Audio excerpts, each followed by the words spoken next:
Hello and welcome back to Vox Terra. Today, let me start with this headline from Democracy Now! Protests erupt in Greece after train crash that killed at least 46 people. And dozens more were hospitalized after a passenger train collided with a freight train late Tuesday. In the central city of Larissa, it was the worst rail disaster in Greek history.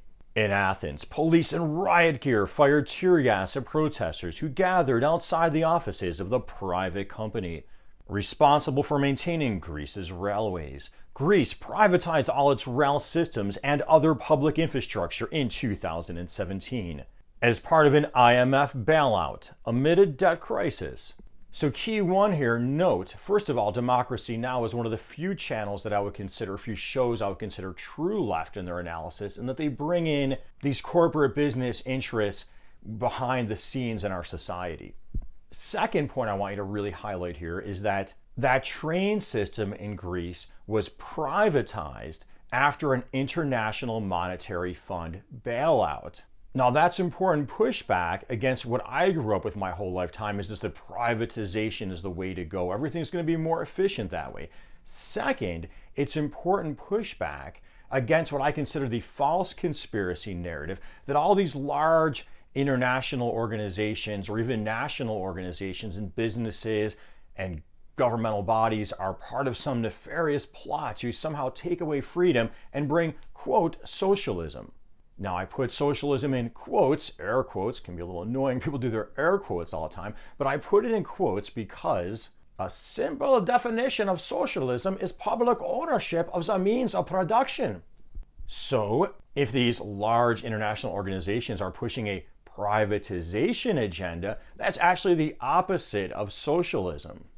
Next, we see the Greek government cracking down with tear gas on what could be considered anti-privatization protesters, or you could consider them left-wing protesters in that regard. So again, where is your big government promoting socialism? Rather, it's promoting anti-socialism.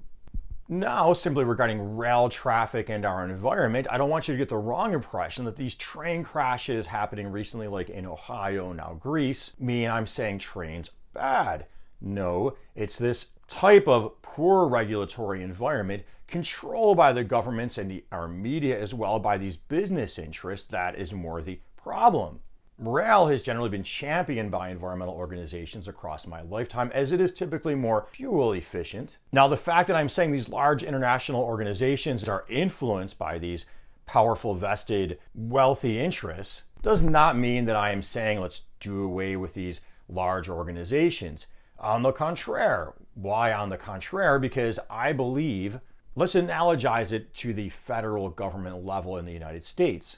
Typically, all of the similar attacks on so-called big government come down to weakening regulations and really empowering these large aggregations of money in the hands of a few, forcing each state or each municipality to compete against each other to weaken their own rules and give the most benefits to those private actors. Therefore, this simple anti-big government, anti-world government really serves the same function, I believe.